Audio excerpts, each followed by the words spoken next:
જય માતાજી, જય ભારત. બે સગા ભાઈઓ હતા. જમીનના ભાગલા પાડવાની બાબતમાં બંને વચ્ચે ઝઘડો થયો અને મામલો કોર્ટે પહોંચ્યો. સમય જતાં ઉનાળો આવ્યો અને ઉનાળાના સમયમાં બંનેને તારીખ ભરવાની હતી. તારીખ ભર્યા પછી બંને ભાઈ બહાર આવતા હતા. એમાં પહેલાં મોટા ભાઈ બહાર આવ્યા, પછી નાના ભાઈ બહાર આવ્યા. નાના ભાઈ બહાર આવીને કંઈક શોધતા હતા. મોટા ભાઈએ પૂછ્યું, ભાઈ શું શોધે છે? કંઈક ખોવાયું છે? નાના ભાઈએ કીધું, મોટા ભાઈ મારી ચપ્પલ અહીંયા મેં નીકળ્યા હતા, ચપ્પલ શોધું છું, ચપ્પલ મળતા નથી. એ મોટા ભાઈએ કીધું, ભાઈ કે હું જ્યારે બહાર આવ્યો ને ત્યારે તારા ચપ્પલ તડકામાં તપતા હતા, એટલે મને વિચાર આવ્યો કે તું ચપ્પલ પહેરીશ તો તારા પગ બળશે, તો લાઈને હું છાંયા મૂકી દઉં, એટલે મેં સામે લીમડાના છાંયા તારા ચપ્પલ મૂક્યા છે. આ વાત સાંભળીને નાના ભાઈની આંખમાં આંસુ આવી ગયા.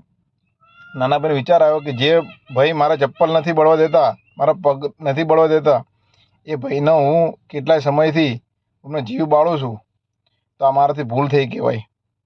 અને બંને ભાઈ ભેટી પડ્યા અને કોર્ટના કાગળે ફાડી નાખ્યા અને બંને ભાઈ વચ્ચે સુલેહ થઈ ગઈ. ઝઘડાનું નિરાકરણ આવ્યું.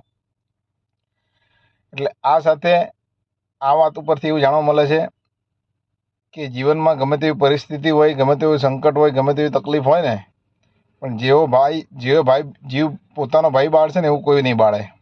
એટલે ભાઈ વચ્ચે કોઈ દિવસ પ્રેમ ઓછો ના થવો જોઈએ.